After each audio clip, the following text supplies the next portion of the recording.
This is the magicwordpodcast.com.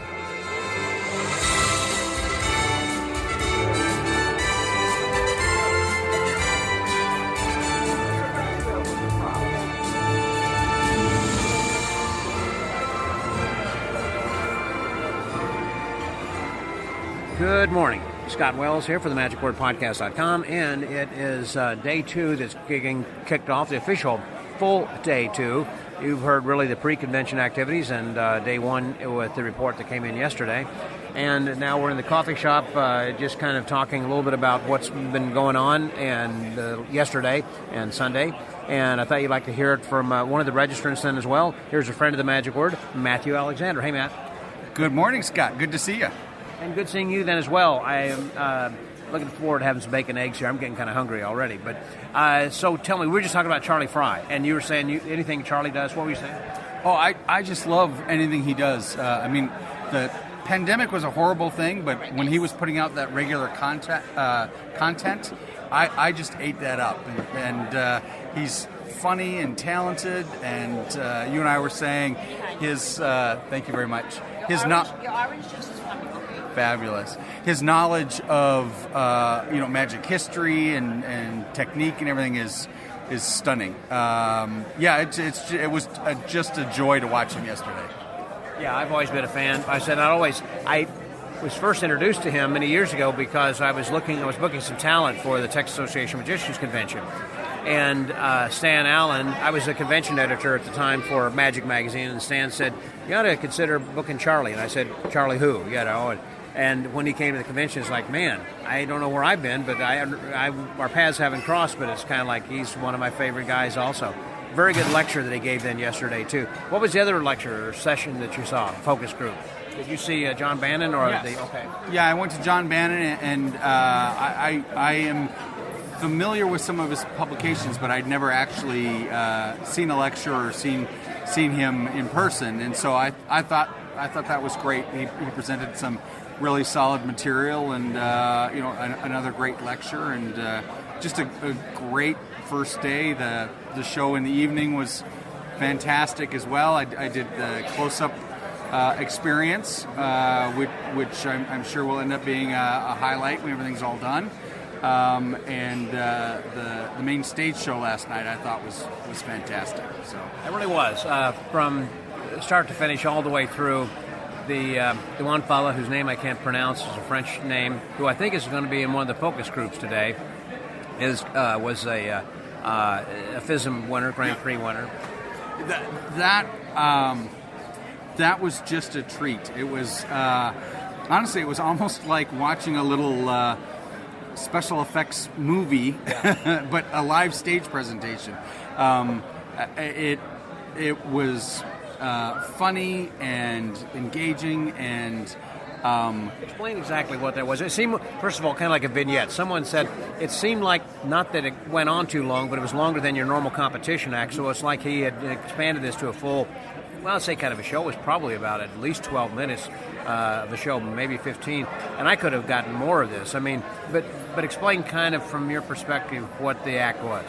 Yeah, it was a fellow that seemed to be kind of working on something in front of a board, and basically there was a piece of paper or a cloth or something that came to life. It was on the cork board. He took it off and wadded it up. Yeah, and it came to life, and it had a personality, and it moved around the stage, and it jumped in and out of boxes, and it transported, and it was funny, and I'm sure all of us are speculating on how some of it was done, but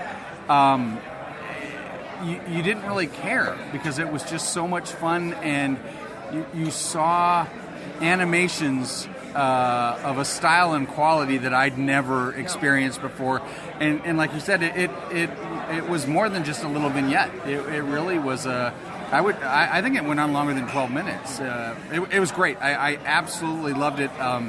What a way to kick off the show. It was really great. Yeah, imagine a Dancing Hank in a way, but it was using various methods, I guess, basically, because he would do different things to discount, make sure that it wasn't string, the way he'd walk in front of it, or it would go under his legs, or over his shoulder, around his back. I mean, so he's obviously using some different methods and everything there, but as you said, Matt, it seemed like that everything was really coming to life and had a character of its own. And what really killed me was a couple of things. One, as you said, it kind of transposed. He would throw it in an empty box, and it popped out of another box on the other side of the stage, and back and forth. And then when he actually closed the box and he threw the thing away, the box jumped up into his hands, up into his arms, across the stage, 20 feet. Amazing.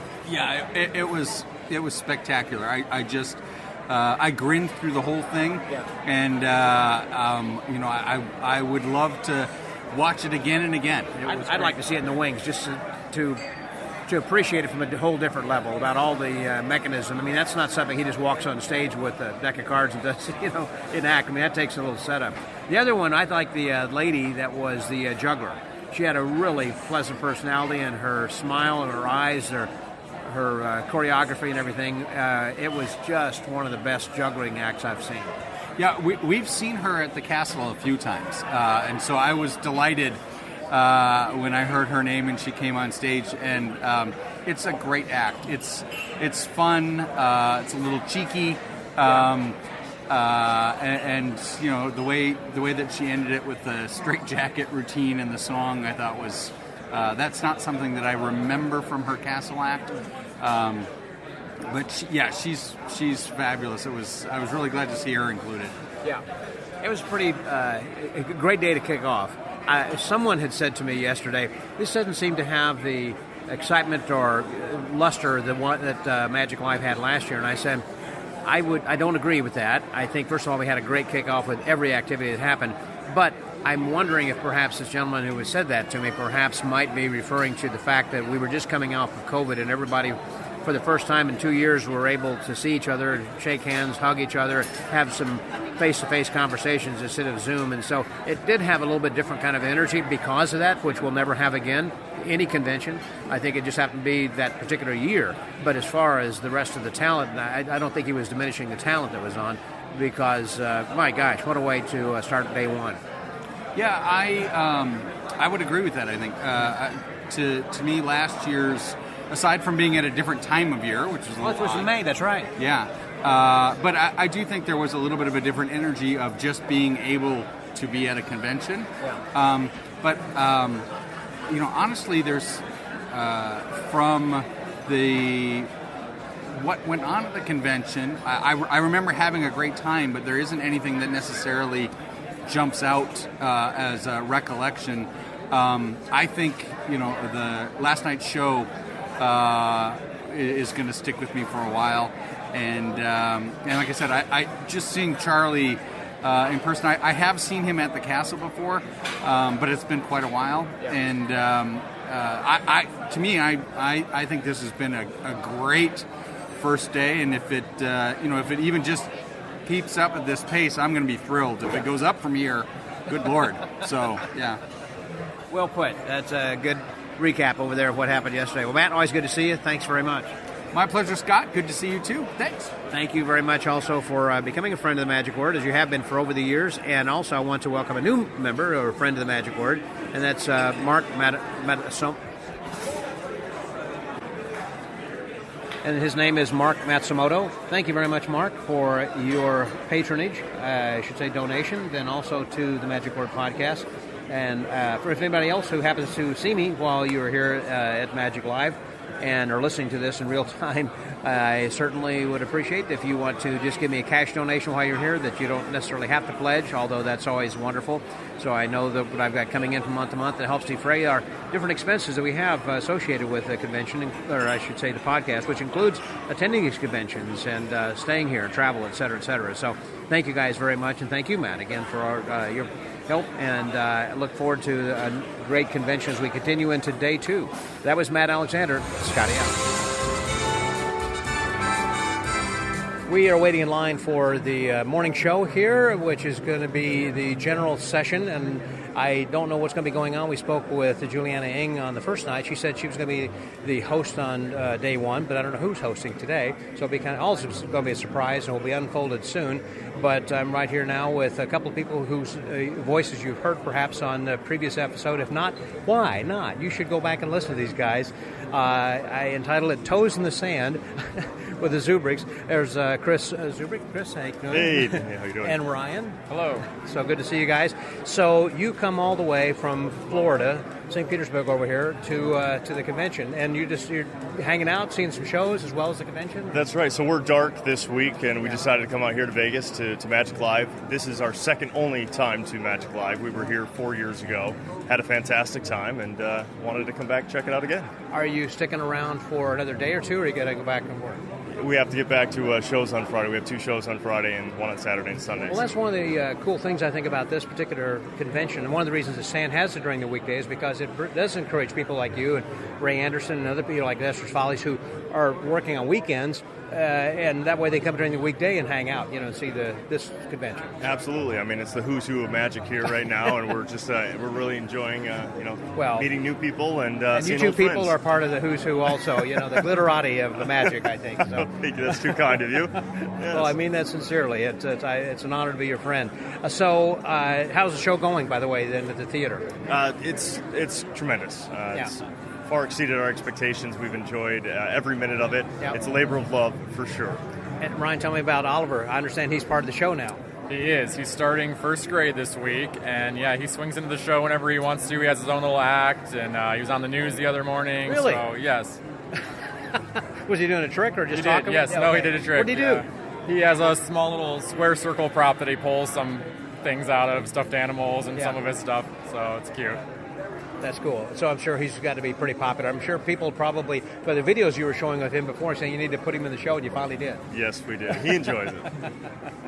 So what's been the favorite thing that, Ryan, you've seen so far here? I mean, we've only had like a day of this, but what have you... I thought the show last night was amazing. I was very entertained and inspired, so that was my favorite thing so far. Yeah. At this general session, I'm really looking forward to hearing Harrison Greenbaum talk. Hilarious. Yes. So I'm looking forward to that. Yeah, I am too. Did you buy his book by chance? I have not purchased it yet, but I plan to because... They may be running out because I bought the first night because he was he was working the Mad Apple thing, but they said you should probably buy your book early because they may run out before. And so I don't know how many copies they've got, but you might check. Did you happen to see him at the Mad Apple show? I have not You seen did not get the No, chance. I want to. Have you? No. Okay. I would love You were just to. in and out, like I said, just for this. That's okay. right. That's right. Well, speaking of In and Out, that was the first thing I did. Is I went to In and Out Hamburger while I was here, so enjoyed one of those. That was really good. Yeah, so this has been a lot of fun. So you've been getting any sleep at all? Excuse me. Absolutely not. I think we stayed up last night until about 4:30 in the morning and woke up 8:30 this morning. So, You kind of get used to that, I think, as an entertainer, a lot of times. But I am holding a cup of coffee right now, so that's helping me stay. Is that your second or? I'm not going to disclose counting? that. Okay. Well, it's always good seeing you guys, and I hope you continue to enjoy the convention. Thanks for having us on. So with the Magic Word Podcast, that was Chris and Ryan Zubrick. Scotty out. The morning of the session, as general session, is about to start. We were just talking with the Zubricks over there a moment ago while we were standing in line. Well, we're down in the theater, and you hear the background noises. Everyone is getting seated. We've still got just about 15 minutes before the showtime. And seated next to me here right now is someone that you've heard before on the podcast, and also perhaps if you've listened to the Magic and Martinis Thursday during lockdown. He was one of my guests during the holiday time then, too. And that's my buddy and yours, trade show magician and kid show magician and all-around bon vivant. Here he is, Danny Orleans. Hey, Danny. Hey, Scott, it's great to be sitting next to you, third row center. We got great seats right now. This is great. And speaking of great, the convention has been great so far. What have you enjoyed that kind of stands out for the first day? A few things stand out. Well, we've had one evening and one full day. Yep. Some things that really stood out for me was a terrific interview the lecture by Lance Rich on the history of magicians in Las Vegas, specifically going all the way back to the very beginning. He was actually able to determine who the very first magician was that ever did a show in Las Vegas. And contrary to popular belief, and I say popular because it's now known that Gloria Day was the first one to work at a casino, and she just had passed after her 100th birthday. But prior to that, in the 1800s, before there was a casino or a hotel here, there were 2 or 3, 4 magicians who are kind of lost to obscurity. He went through old newspaper articles and found tracked them down over the world. It was fabulous, and he had great images and video, and it was just fantastic. It was really such a good lecture, so well put together, so classy. It's so amazing how Stan Allen always manages to put together this highly creative, very original kind of programming that aren't necessarily magic tricks to perform or learn, but just to learn about magic and the history of where we're all coming from. It's great. Which was going back to the fact that this theme is called Beginnings, and so they do keep driving that home. Even with the name tags, the badges, they've asked us to, if you want to submit like a picture of yourself of an early promo shot or something. I meant to do that. It got away from me. I got here. I thought I had done it, but they didn't have it on file. Didn't have it. That book, by the way, Neon Dreams by Lance Rich, is available. I'm not sure where that you can get that, but if you... Yeah, Neon Dreams, right, and it's a whole... It looked beautiful when he held it up from the stage. A beautiful book with color photos of the history of magicians in Las Vegas. Yeah, that's right. And then also, you said Ben Seidman. You enjoyed his show then last evening? Yeah, Ben Seidman is such a thinker and is such original magic. But what's most amazing about him, for me, is his ability to do just straight stand-up comedy. Yes. And as a corporate magician myself, I'm really in awe of him because he is perfect for the corporate audience, corporate market. Perfect. He is, and he is able to work in a room kind of in an impromptu basis and respond to what people are saying. I mean, he's in the moment, if you will. Yeah. And his magic is so creative, so different, and outstanding that people are just having their jaws drop to the floor. It's amazing. Yeah. The other thing that really stood out for me in the dealer room was the trick called Enigma. Did you see that? No. Oh, yeah. What is that? It is a mentalism effect where essentially the performer holds his hands out, fingertips towards you. You put your fingertips on his fingertips, and he tells you to think of a word, any word in the English language, and he tells you what it is. What? It's crazy. Yes, it is. He asks you very few questions, essentially just about whether the first word, the first letter in the word has curves in it or not, or straight lines to make the letter, and then where the vowels are in the word. And he is able to obtain this information in a very subtle way through the fingertip touching. It's a fantastic trick. I was really blown away by it, and I saw him do it for Chris Angel, and Chris Angel was blown away by it. Wow. And he did it for a couple of Eric Mead was really impressed with it also. It's called Enigma. Yeah. I mean, there are a lot of dealers there. They got a lot of really interesting things. One of the things Stan always does with the dealers is pretty much requests, I guess. They introduce something here at this convention for the first time that makes it even more special. Yes. And one thing I actually bought, was Brett Barry's new book. It's a book test about wine. And the coolest, did you see it? No, I've heard about this. The coolest thing in it is that it has wine stains in it on every page, as though you spilled a little bit of wine. Yeah. And he turns those into Rorschach tests. How cool. So the spectator opens the book, looks at the wine stain, imagines what they see in the wine stain, which could be anything, right? Because it's a Rorschach test. It's open to interpretation. Sure. And Brett nails it on the first try, what they're thinking of. Wow. Very cool trick. And the book also does 3 or 4 other kinds of tricks in terms of determining a word or a photograph or a caption on a photograph. So that was excellent.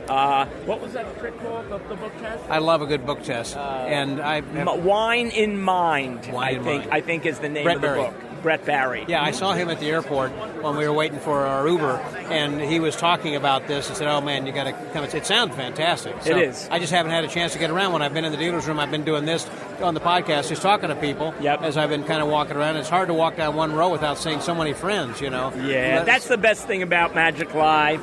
The main reason, I come for the magic, but I enjoy the friendships I've made. Yeah. And especially now, now that we're kind of done with COVID, all these friendships I made during COVID on Zoom, now seeing the people live, it's just wonderful. So, how are things going with Chicago Magic Lounge? Contrary to popular belief, I do not own the Chicago Magic Lounge. People sometimes think Joey I Cranford's do. the man. Joey Cranford and Don Clark own the Chicago Magic Lounge. But my wife, as you know, Jan Rose, the incredible Jan Rose. Yeah, the incredible. She is the MC there. She does 6 shows a week. And she reports back to me. I only get there maybe once a month. Okay. But and I perform there maybe twice a year. But she's there constantly, and it is gangbusters. Every night sold out. That's 7 nights a week, 9 shows a week, plus an occasional kid show once or twice a month. Yeah. And it is sold out, sold out, sold out. It's doing great. Who's currently in residence there? Hennick. Hennick is there doing his show every Wednesday night for like 2 to 3 months. And there's some other really good surprise performers coming up in the future, I've heard. That sounds great. Yeah. Danny, always good talking with you. I'm glad that you happen to be sitting next to me. We'll enjoy another great session here this morning. Yeah, I'm excited about it. Yeah, me too. Thanks, Scott. Good to talk to you. And you too, buddy. For the Magic Word Podcast, that was Danny Orleans. Scotty out. We just finished the morning session, or I did, as being purple lanyard. They're white lanyards and purple lanyards. We explained that earlier in the podcast episode. But right now, I am with someone who's going to be a presenter later. Have you done one already today, or it's tomorrow? Yeah, it's tomorrow. It's tomorrow, okay. Tomorrow. So he is someone that you will be hearing from soon, and that's Matt O'Neill. Hey there, Matt. How's it going? That's fantastic. I tried to bother you during your burrito meal here. It's Taco Tuesday as we talk. Yeah. So he's having a burrito, but I wanted to chat with him while I had a chance. We had worked together with Masters of Illusion last year when we first met. He's one of the juniors also from the Magic Castle. What's that like? How many people are in there? Not anymore. I know. Well, you're not junior anymore. I'm so happy about that. It's. I've been waiting. You've advanced. Yeah, 6 years to be able to come to the club at night and be able to hang out and watch the shows and hang out in the library with Bill Goodwin, Joe Fox, and all those folks. But junior program changed my life forever. There's so many amazing opportunities that you can get, and the best thing about it is it's not a school. You go there and you can choose to take advantage of the opportunities or not. So, for example, I hold the record in the junior program for the most consecutive auditions before they let me perform brunch.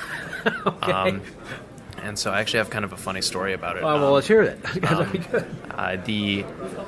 So the reason I did so many auditions was because I didn't listen to anybody's notes or critiques or advice. In fact, I thought, like, I did my first act, and it was like a gambling demonstration, card magic, my first 20-minute set that I ever put up. And they gave me some notes on it. They gave me some ways to improve. And in my mind, I went, all right, card magic doesn't work. Let me learn hypnosis. So I learned a new style of magic for each month. And I only had about 2 weeks to prepare. And obviously 2 weeks is not enough time to make an act that you're going to put up at the castle. So it ended up not working. But the worst audition I've ever done by far was the hypnosis mentalism style show, which ironically is my style now. But my first deep dive into mentalism, I was obsessed with Darren Brown. I discovered him. Right. And I had a brilliant idea, Scott. Brilliant idea. I was going to go out on stage, not even address the audience, not even introduce myself. I would just take a card and hand it to someone with this mysterious look on my face. And I would get someone up and I'd do an induction so they'd be down. And how old were you, like at 16? Oh, I was 16, yeah. I was 16. I have a video of this. Oh, my Lord. But I'm not going to show. Everyone's going to make me show that video at some point. But essentially, this was my idea. I thought I could get someone under after an induction, and I would tell the audience, okay, so sir, on stage, I'd like you to think of your favorite card, and then I would lean in and whisper, the 4 of spades. And so the audience would hear, think of your favorite card, but the person on stage would hear, think of your favorite card, the 4 of spades. And so when he came up and say, name your favorite card, and he'd say 4 of spades, and then the person who was holding the card at the beginning the prediction would match. I thought it was great. But Scott, I'm going to give you some advice, and to all the listeners at home, I'm going to give you some expert advice on performing magic. Do not, under any circumstances, attempt a stage whisper in the close-up gallery of the Magic Castle, because not only did everybody hear me whisper 4 of spades, but the guy literally came out of the trance, looked up at me, and we're now staring each other dead in the eyes for a good few seconds. And I panic. I have no idea what to do. So in a moment of pure instinct, I put my hand around the back of his neck and I pushed his head back down as if, and then continue with the trick. Trance. Exactly, that's pretty much what happened. So, and they're very nice to you when they give you critiques. So at the end of the routine, Diana Zimmerman, she said, "Matthew, that was so bad, it was insulting," and basically ripped into me really hard. And so, but I still didn't learn my lesson, but my persistence, I think I just ran out the clock on them, and they were just like, just stop auditioning, just do the tricks. Eventually, I just did an act with the tricks that I really was good at and I liked doing, and they're like, finally, just go. And Bob Dorian approved me a month early, which I'm really grateful for. But it was a journey. It was quite... I thought you'd find that pretty amusing. Well, that is pretty amusing, and it finally made it. And as you said, now of the Magic Castle, you're an adult member, and you can come at night and everything. Do you find it a little bit different as far as your experience going as an adult as opposed to a junior? Oh, absolutely. Yeah, I don't...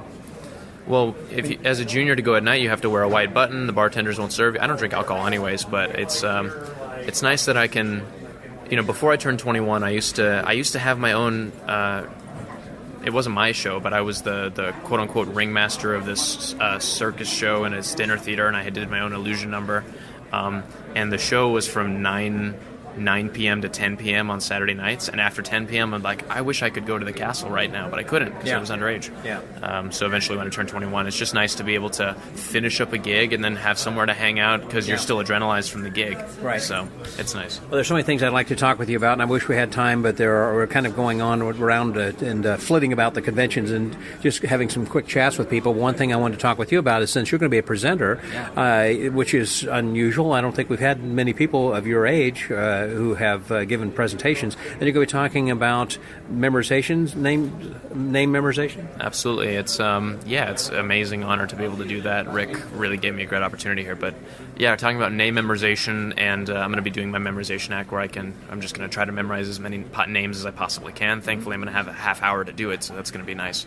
Not to call out the names, but to learn the names before the show while people are being sad. But I'm just going to talk about, hopefully I can convey the impact of remembering someone's name and how it makes someone feel, and really emphasize how critical it is to do that in order to truly, show that you're respecting your audience. Yeah, really is the sweetest sound. As I said, no one likes to hear anything better than your own name, because people perk up when you mention their name or something. I mean, just as you were walking down the hallway, I hollered at you, and you were 50 feet away. Yeah. So. You turned around. Certainly like to hear that. And you said that you have taken Harry Lorraine's method and kind of put it on steroids? I wouldn't say put it on steroids. I would say actually I cheated it out and did the bare minimum, because Harry Lorraine's method is genuinely really hard. You can't do it fast enough to learn 100 people unless you're a genius like Harry. Mm-hmm. So I took the idea of him associating it with a picture, and I realized you could really associate it with anything you want if you're trying to just convey your short-term memory. Turning into the long-term memory, you might want to have a picture, or you might want to emotionally connect with it in some sort of memorable way, but it can be... It's more critical to find the neural pathway that is fastest for you, and expanding that and developing that and finding and understanding the way you think, as opposed to try to mold yourself to the way someone else thinks. That's why I feel like people are so intimidated by what Harry was teaching, even though it is brilliant and absolutely effective and useful. But it's, I'd call it adjacent. I'd call it parallel in terms of it, but it's not. I learned what Harry did, and I realized you can't do it. I personally am not genius enough to do it quickly enough. Right. So I had to discover my own way. So I guess the crux of the argument is when people want to do something, they find a way to get good at it. Right. And so I just want to, I guess, encourage people to give it a shot, and trust that they will find a way to figure it out. And you're going to emphasize the importance of doing that and memorizing people's names, of course, because I think it would also lead to more work that you're going to get, because people like to do work or do business with friends, basically, and you become a friend whenever that you remember their names. Of course, it's so. People ask me, like, how do you, like, I'm doing magic full time. I'm 21 years old. I make, and I'm not, like, I guess, quote unquote, a starving artist. I make an okay living based off of the gigs I get, and I think it's because people really appreciate the fact that I care about the relationship between them. I make a strong effort to remember their name and who they are and stuff like that. And it's, I mean, every presenter here is basically communicating the same thing, which is like put effort into what you're passionate about. Right. Well, I'm anxious to hear this tomorrow, and it's always good to see you. So for the Magic Word Podcast, that's Matt O'Neill. Scotty out. As we're walking around, and not even in the dealer's room there yet, but still just in the hallway and running into people all the time, and someone that I really love to talk with, and as I've told you before, I just love his accent. I mean, you just have such a great, not just an accent, but also just the resonance of your voice. I just think, like I've said before, you just have a great voice, and he's also the one you hear for Wizard Magic Review? Wizard Magic Review, formerly Wizard Product Review, yes. Wizard Product Review, that's right. You and what's the other guy's name? Well, with Sean, Paul, I have lots of different presenters that are on there. They kind of rotate these days. Sean Hayden and Paul Longhurst. Okay. They're the regular hosts that tend to join me quite a lot to look at the latest products. And it's, by the way, David Penn is the one. That's the voice you're hearing then right now.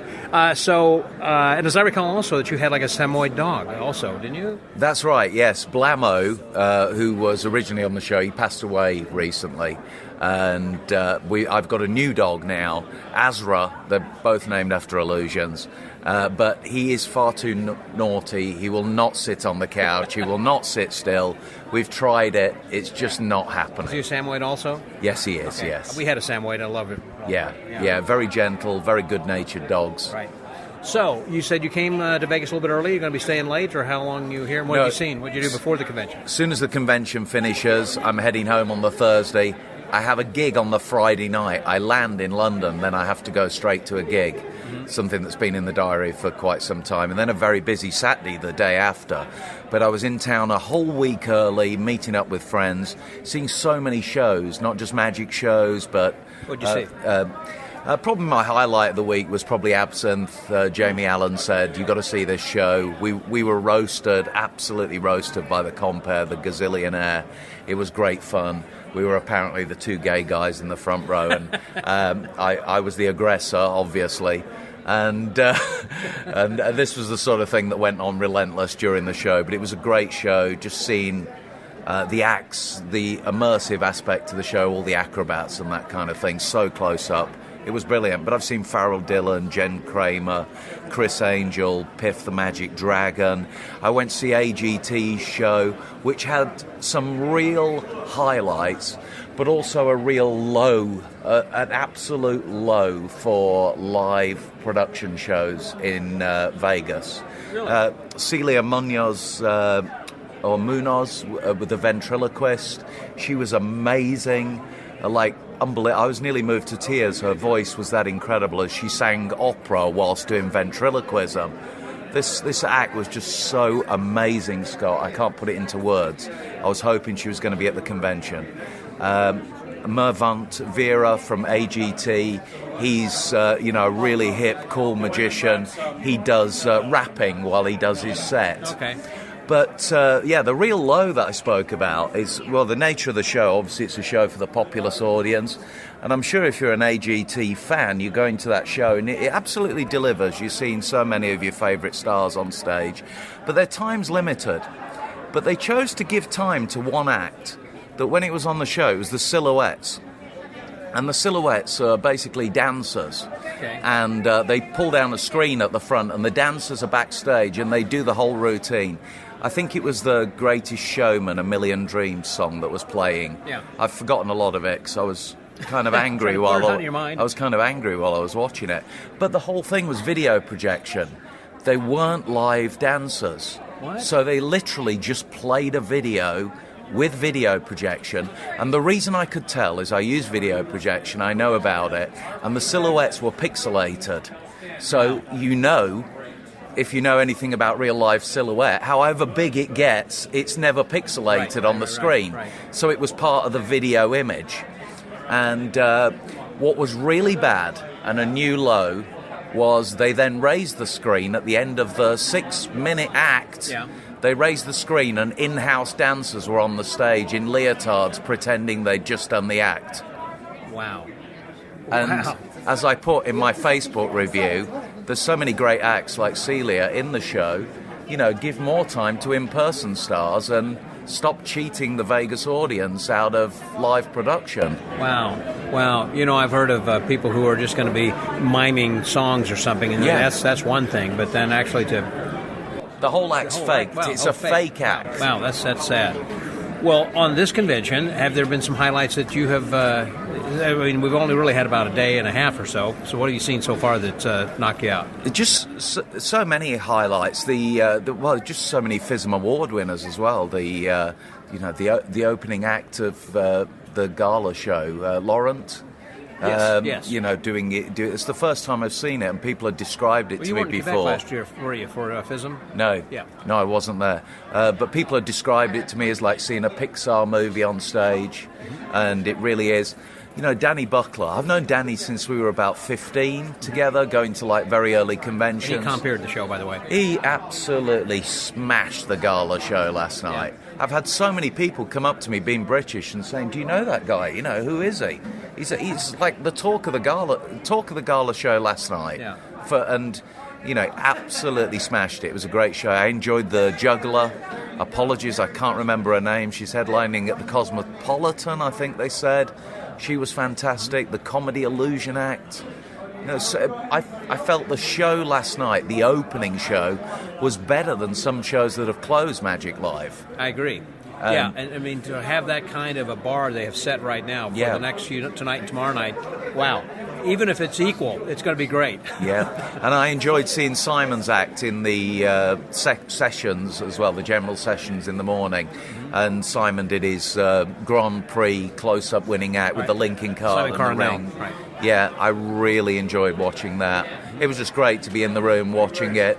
And he's so cool and so in control while he's performing, Now, you have purple, so you were in the same act or same session I was, in which that he was, when he was cutting it out, it's like, oops, I cut a little bit too much, and he had a backup. Do you know what? That shows real pro, what he was able to do come through with that. And do you know what I did? Oh. I went back for the second time, because I didn't want that to be my memory of it going wrong. Yeah.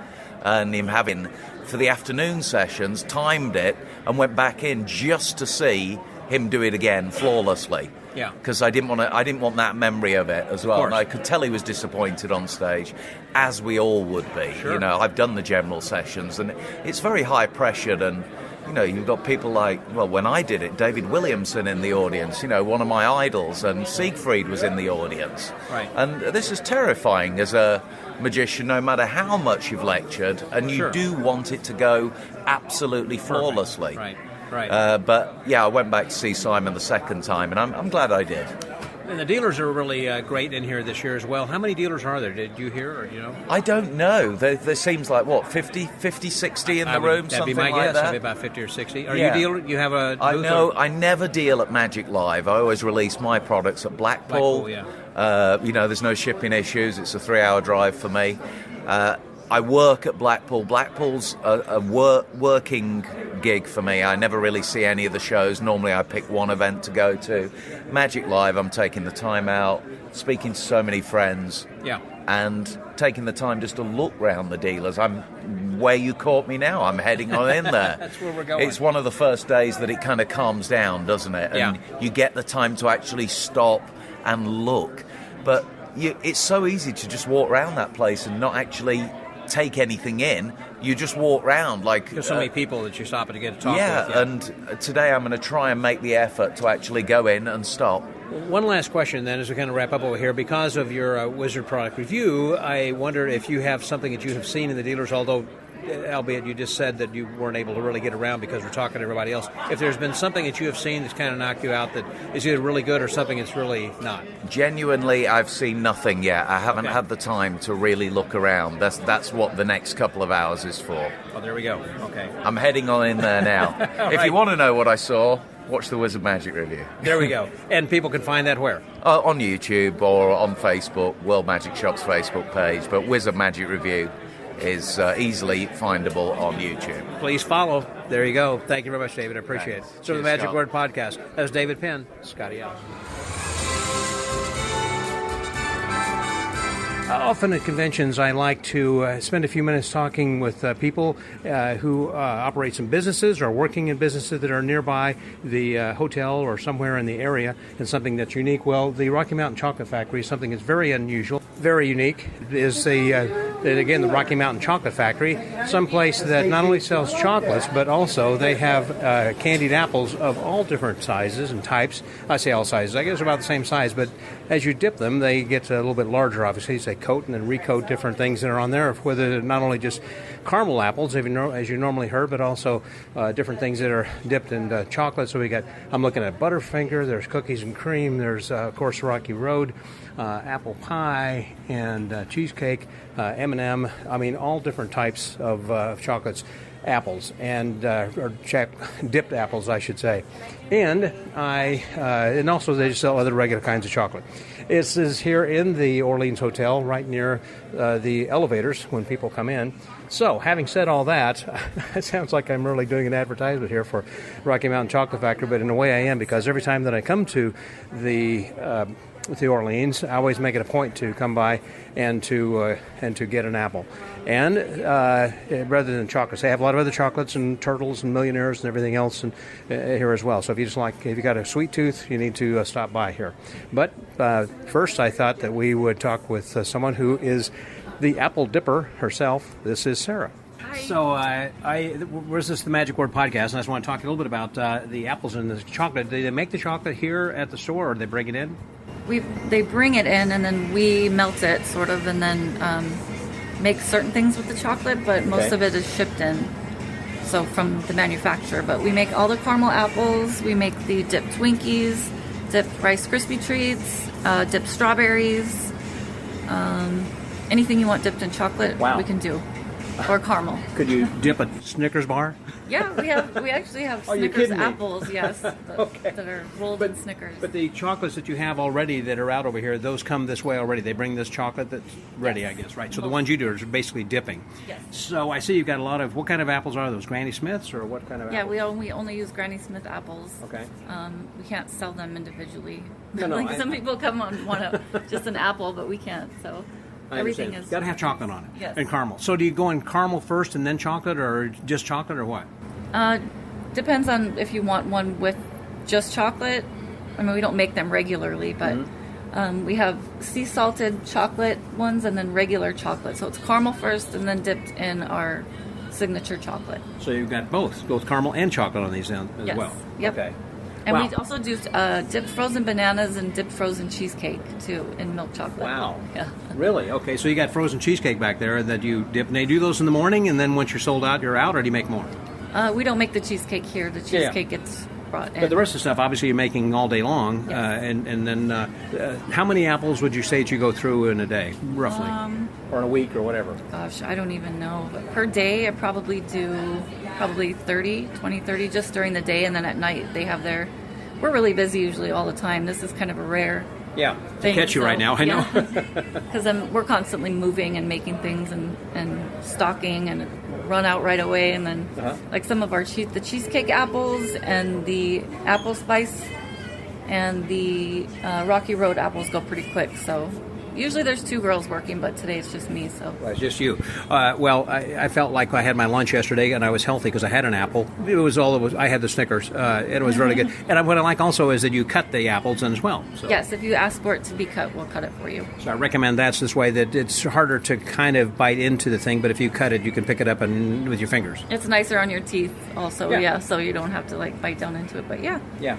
Well, it's been great, and I think it's delicious, and I recommend people to stop by. If you're at the Orleans, come by the Rocky Mountain Chocolate Factory. Sarah, thanks for your time. Nice talking to you. Thank you. It's a pleasure. That was Sarah. Scotty out.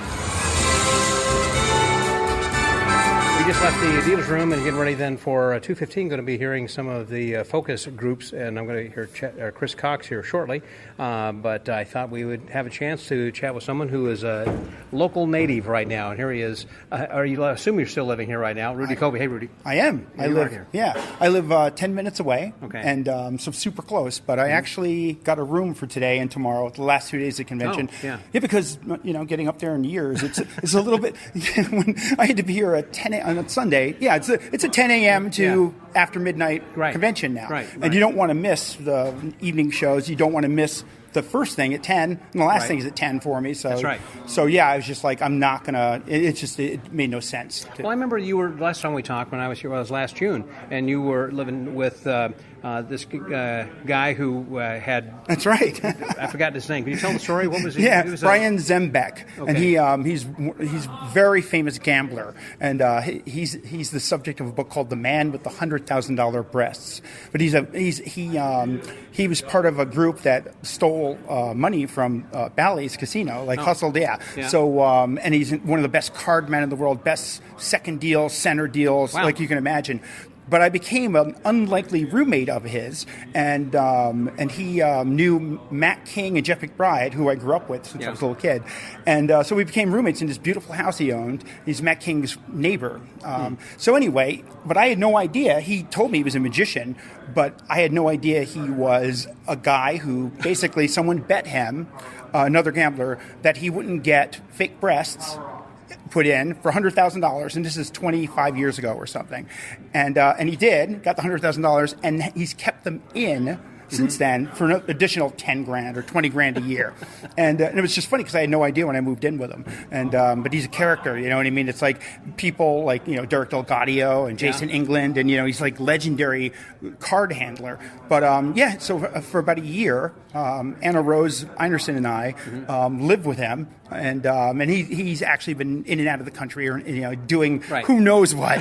He's literally Ocean's 11. Yeah, Ocean's 11 for real. And but it's fascinating because he is a world champion backgammon player. Really? So he taught people like David Blaine would come to him to learn how to play backgammon, and he would have 6 games going a day at the house, via computer online. Coach the guy who won the world championships last year, and he was world champion ping pong player to this day. Oh my God! Yeah. So it's extraordinary. Yeah. But but now we.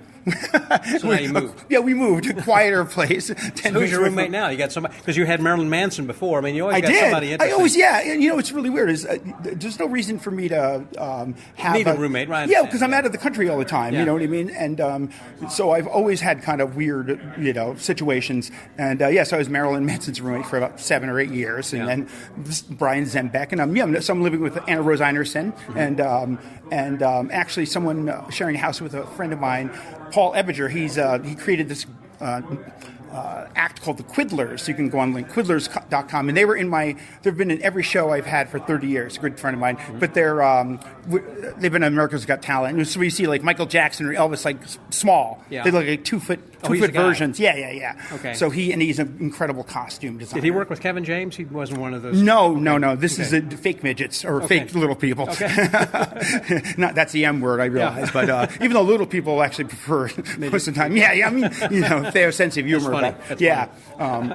But anyway, so we were driving back and forth after, and it was fun. It was just even though it's really close, it was we might as well just stay here. So mostly to take naps when you're, 59. Nice. Yeah. Tell me about it. I'm a little bit older than that. Yeah. So I'd like to go up and plus I've been putting this podcast together, so I don't have to stay up until 4 in the morning. If I'm going to stay up till 4 in the morning, I always hang out with the guys That's like right. you and just kind of, talk around the bar, or something. Well, the weird thing was so we left here at midnight or 12:30 the other night, and you don't want to kind of leave because everybody's here. You haven't seen people for years, and and they're heroes of mine. I've seen Paul Harris lurking about, and I don't want to interrupt him, but I'm a fanboy of his.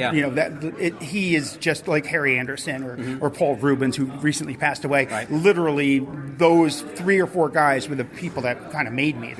My sense of humor, and so you don't want to leave, but so I drove home, slept for an hour, and then woke up buzzing, because what I mean. I couldn't get back to sleep, kind of thing. So so it was I was just like, even though 10 minutes away, I was like, I need a room here just to crash. Yeah. When I've talked with Paul Harris aside and said, hey, can we record something on the podcast? He has had no interest. He's one he's one of the 2 guys who have ever said no. I really don't. Who were the other ones? Tim Wright, Skildini. Really? That's a weird one. It is. He said, I'd rather live in obscurity. And he said, I would live and die in obscurity. Very odd, because he's just seems to be a gregarious, he does. and also a guy who would be an ideal guest for this, I would think so, as well. But, when I talk with him, nope, not even. It's those 2 guys. Yeah. It's kind of interesting. Strangely, it's one of those weird things. It's like, I wonder if it's just like someone that Paul, I wonder if it's just one of those things where it's someone who he trusts, someone coming up and saying, oh, you should just do that. He's That's a good, right. I think a lot of times it's like that. I don't know Tim nor Paul Yeah. As well as, like, I know you, obviously, but, you know, other people that are... I mean, I like to talk with friends. That's kind of what this whole podcast has always been about. But I also like to talk with those who are acquaintances, and those are people who I have been acquaintances. In fact, I had tried to... Tim was interested in me booking his lecture tour a while back. And then not now. No, just joking. No, because he was saying that he had so many... I had so many cities lined up. He said, "Oh man, I don't want to be gone that long." Wow! So it's like he's going to do a few. It's like it's all or none kind of a thing. Yeah. Well, Paul Harris, I kind of believe because he's an enigma. You know what I mean? Yeah. I mean, he probably doesn't have an ID card. You know what I mean? Well, or an address. Good point. Yeah, nor an address. Well, Rudy, good seeing you. Yeah, good seeing you. And I just wanted to say to everyone, we lost Dan Garrett this week, which is a bummer. But you know, talk about living with people. You live with Dan. That's really weird. I lived with Dan Garrett for like eight months, and you know, it's always weird. Just such that's a kind of when you shock. got started, really, in magic. Really, I guess, yeah. Dan you was developed your leg act and everything. Yeah, that's right. Well, I didn't really develop there. I had it, but he was the first one that videotaped it, and with his cat, literally Merlin, going between my legs, and that was the one we sent into the World Magic Summer, and changed my life. And then when their cat died, I actually when they got the new cat to replace, they named it Rudy. So I was very proud of that. Yeah. And the only bad thing was that my Diet Coke obsession started with the Garretts. You know what I mean? Yes. Well, because you're in Atlanta, and that's where the Coke is. Yeah, but Diet Coke. It was just like it just tasted like poison to me. But then you live with them, so that'll probably be the thing that kills me. Well, when I saw that in memoriam yesterday, and they were going through Max Maven, and they included Dan Garrett, it just brought tears to my eyes. No, me too, and it was really weird. Emotional. Yes, exactly. And I mean, and in closing with Milt, it's very emotional. But the other person who a year to the day when Dan Garrett died was literally my best friend, Bob Self. And it was great to see him recognized, because they only had maybe 10 or 12 people in more. It wasn't everybody. It was really like Max Maven and people like that. And to see it was Bob and then Dan Garrett and Milt all in a row. And it's just like you realize how much we've lost. But yeah, we have certainly. Well, hopefully you and I are around for many more decades. Absolutely, we will be. We're openly gray. So openly gray. I love that. So for the Magic Word Podcast, as Rudy, Coby, Scotty out. Well, we are just in the room right now and getting ready for the person who's going to be giving us a talk, and we've got like about 10 minutes, so we're going to take a few minutes of his time. Here he is all the way from England, Chris Cox. Hey, Chris. Hello. Very good job last night. That was very fun. Thank you. Always were you, as everyone has to ask, were you at the first or second show? I was at the 7 o'clock show. 7 o'clock show was fine. I think it was solid. That was the guy that kept saying he was jacking with you. Yes, he was fun. Like he was a really fun guy. Second show was a better show, and I'll tell you why. It's because I was a bit nervous in the first show, so it was like a by the numbers solid version of the routine. But in the second show, I realised that I don't care. And at the point where, I obviously care inherently, but if I don't care, then I relax and have fun, and therefore it was much more fun. But it always feels bad to people in the first show going, "Oh, you should have been at the second." But yeah, it was fun. Yeah, that's right. No, I thought it was fun, and the way that you were handling it, because you were telling the guy, say, yes, Chris, and he would not say Chris. That's the brilliance of, like, there's nothing I said last night that I haven't said before. And, like, I now try, and this is the thing I learned from years of working with David Williamson and watching him do Rocky Raccoon. It's like, I try to engineer chaos, because the routine is bulletproof. Unless I really screw up, it should always work. So if I, like, all of that stuff, I'd say if I can push more down, like, those things and highlight that, it A, seems like more of a miracle when it works, and B, it just is more fun for everyone, because it's about being in the moment and reacting to that. Well, you've got a good role model there, of course, with Dave Williamson. I mean, because he's the master. He's got his tricks down solid, and the presentation is the rest that he kind of put around and just kind of riff with the audience. Yeah, that's it. That's where I think the work always should be, particularly mentalism, because mentalism is pretty easy. Yeah. And, like, it's not, but it's like, and you're not having to spend hours doing slides every day. It's like, put the effort in the presentation. Well, in working with the Illusionists, they shut down, obviously, during COVID. I think whenever I saw in Houston when they were coming through, that was kind of like the last one in 2020, in March, I think it was. Yeah, that's right. And then you went back, and did you pick back up? Are you doing the Illusionists again? We did a tour at the end of last year, a holiday tour, and there's another US holiday tour happening at the end of this year.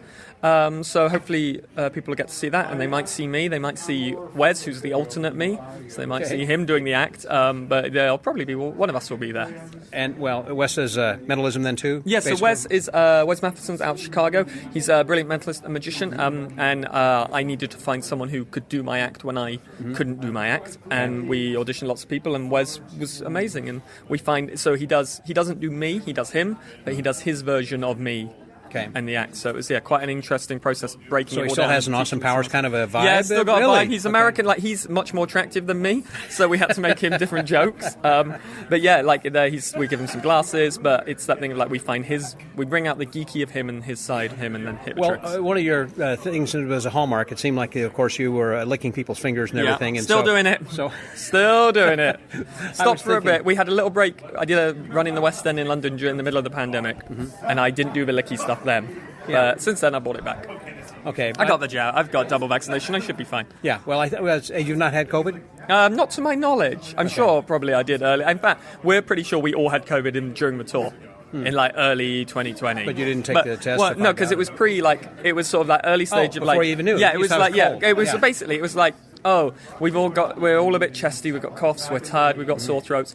Those symptoms, COVID, but also the symptoms of being on tour. It's the exact same, I'm just on tour. Because you're in air conditioning under the vent I'm on tired, stage. I'm sleeping on the bus. Exactly that, Right. Yeah. Now, your talk then today is going to be about what?